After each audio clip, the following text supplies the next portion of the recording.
Listen, Nate Diaz is a cool guy. Nate Diaz is entertaining. Nate Diaz fights his heart out, and there's something about his personality, and he has a certain charisma, him and Nick. They're very unique individuals. They're true fighters. We were talking about athletes and fighters. They're fighters, also very good athletes as well in their own right, but they would definitely fit the fighter mold. They fight anyone, anywhere, anytime. They have that attitude, that do or die, and they're very entertaining to watch. And Nate Diaz now is a huge star. Of course, those 2 fights with Conor McGregor were a huge part of that. They really catapulted him into the stratosphere of MMA stardom. But, you know, it's not like he's an unbeatable fighter. So for Dustin Poirier, it actually makes a lot of sense. I mean, his record is 19 wins and 11 losses. Of course, his last loss to McGregor. Prior to that, he lost to Dos Anjos. Then he lost to Josh Thompson. That was a head kick knockout. Then he lost to Benson Henderson. I mean, these are all very good guys, so no shame in losing to them, of course. Lost to Rory McDonald, Don Young Kim. Again, massive welterweights, them two. Gray Maynard back in the day, Joe Stevenson. Now, of course, there is losses. There's lots of good wins on there as well. I mean, it's not like he's this unbeatable fighter. He's a very good fighter. He's very entertaining and a huge fan base. But for Dustin Poirier, it makes a lot of sense because if he fights him and he beats him, which I'll make an early prediction. I think Dustin beats Nate Diaz. It does massive things for his stock. Probably gets him very close to a title fight. But the problem is, of course, that there is a backlog there. You've got Conor McGregor fighting Khabib Nurmagomedov. You've got Tony Ferguson that was the interim champ that got stripped. So he's definitely got to be next. So it's just a weird backlog there.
Congratulations on meeting the Commander-in-Chief, Donald Trump. That was an unprecedented moment for the mixed martial arts world.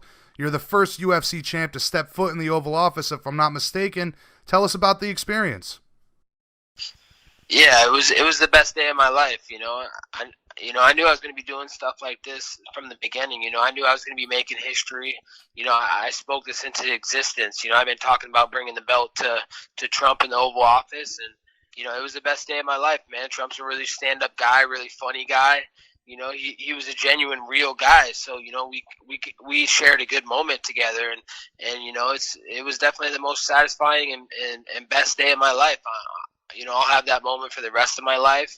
And I'm just thankful I could give my belt, my world championship, UFC championship, to Trump. He was even a little surprised when I gave him the belt. He was trying to give it back to me, but I said, no, Trump, this belt is for you. You are the champion of the American people. So, I had, it was the best day of my life.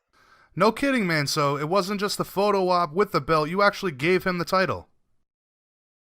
Yeah, I actually gave him the title, and he sat at his desk. We shared some stories. We laughed a little bit. We just hung out for a good 30, 45 minutes and just bullshit. And he's a big MMA fan, big UFC fan, and big wrestling fan. I didn't know he used to wrestle back when he was in high school. So it's pretty cool that we come from the same lineage, wrestlers. I guess that's what all the greats come from. That's why we are the great American winning machine. You can't stop this.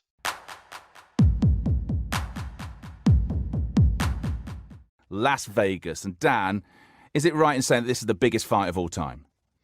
Yeah, absolutely. I think, with the rise of the two fighters, obviously Khabib was quietly simmering for about 15 fights until he kind of hit the UFC, and then I mean, he's become a massive star because he's so ferocious and so dominant. And then Conor McGregor is, well, the biggest star we've ever had in the sport. And fortunately, they're both in the same weight class. They're very, very different in characters and in fighting styles as well. It's a great match. And it could go either way as well. That's what makes it so exciting. If you've watched any of the promotional material for UFC 229, the whole bus antics, the fact they took on this bus, which at the time in the UFC's eyes, Dan's, was a disgrace to the sport, it's now a promotional tool. Yeah, but it's a part of the narrative. We can't avoid that. It's the same situation with John Jones and Cormier when they had that scuffle at the in the lobby of the MGM. That's why we tune in. It's the same thing with Cody and TJ at the weekend. I mean, how many times did we see Cody grab TJ by the throat in the Ultimate Fighter house? Yeah. I mean, that's assault in America. We get away with a lot over here because it's a different kind of culture. But in America, everyone's suing everybody. And there's a lawsuit in there, but the UFC are using it for promotion because, I'll be honest, it makes me want to watch the fight more. I like that drama. I like to see two guys genuinely not like each other. It's good to watch two competitors compete, but it's best to watch two fighters fight. For people who don't know, Dan, who don't know Khabib Nurmagomedov, just explain what sort of fighter he is, where he's come from, because he really is a Terminator. He is, yeah. I mean, he's a Dagestani wrestler. He's trained by his father, and he's got a crew of guys around him that are all incredibly strong wrestlers as well. His striking's very unorthodox. He's spent his recent years preparing at AKA. So obviously he's got Cormier and Velasquez and all the other great coaches, Bob Cook, Javier Mendez. There's a lot of knowledge in that gym, and if you've got a raw talent and a strong wrestler like Khabib, trying to turn him into a mixed martial artist, he's a great commodity to play with as a coach. And since he's been in the UFC, I mean, he's not really had to fall back on his striking a great deal. We've seen a couple of knockouts from him, but they were very unorthodox punches. I mean, I've broken them down on inside the octagon. We'll call it the eagle punch or whatever you like, but it's like an uppercut, but his arm is in a position of a hook.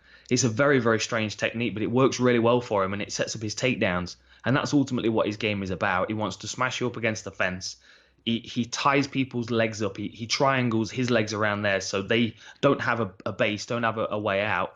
And then he beats them up. And the most terrifying thing for me about it is that he talks to them while he's doing it. You go back and watch the Michael Johnson fight. He's saying, I need to fight for the title. I deserve this. Mm-hmm. It's very, very unnerving to see that happening. And I can't even imagine what it would be like as an opponent. So he's terrifying. And now because his English is getting better as well, he's even more intriguing because we're starting to get inside his head a bit more and learn about him as an individual. He's got a real character and he's got a lot of personality as well. Because a bit like Beyonce or Bono, we've just known him by this one name, this Khabib, this Dagestani. So what happens in the fight then? Because you mentioned there, Dan, you mentioned inside the octagon. This is where you break down with John Gooden, you break down the fights, 30 minutes, you can watch them, great detail as well. I'm sure you've had this fight on your mind for a long time because it's been swirling around. How would you see the fight going? The first thing that we've got to think about is how Conor's going to approach this because he knows Khabib's going to come forward. It's going to be difficult for Conor to push Khabib up against the fence like he has done everybody else. And that's where he usually lines people up for the power left hand. It's going to be different in this one because Khabib's going to push forward no matter what Conor's throwing. He's going to be willing to block. He did the same thing to Edson Barbosa, who's a vicious kicker. And he walked through most of his kicks, knows it's going to hurt, knows he's going to have to weather an early storm, but he also knows that when he gets his hands on someone, he does what he likes. And because he's still unbeaten, it's never been proven any different to him. No one's ever really caught him with a good shot and put him down. I mean, we saw him hurting in the Michael Johnson fight, but Khabib's main vulnerability for me in this fight is that he's got no footwork. He only knows forward. There's no idea of cutting off the octagon until he's actually got his hands on someone. So that's where Conor gets into this fight. He's very intelligent, like Nick said. He's going to be good at circling off and walking Khabib onto that left hand. I think this is going to be a very different version of Conor than we've ever seen. I think we're going to see a lot more lateral movement and more footwork. I think he's going to come in slightly lighter and better conditioned. And I think he's going to expect to be taken down at least a couple of times. But, going back to the point I made earlier, the quick turnaround of this fight to me tells me that he's thinking if he can get Khabib to be mainly focused on his weight cut for the fight and overconfident that he's going to be able to do what he always does, then Conor can predict what he's going to do when he actually gets in there and then set him up. And I think that, weathering an early storm is likely for Conor. I think he's probably going to have to maybe even get out the first round, get back to his feet a couple of times. But I think he'll find a place for that left hand at some point, maybe late second, early third.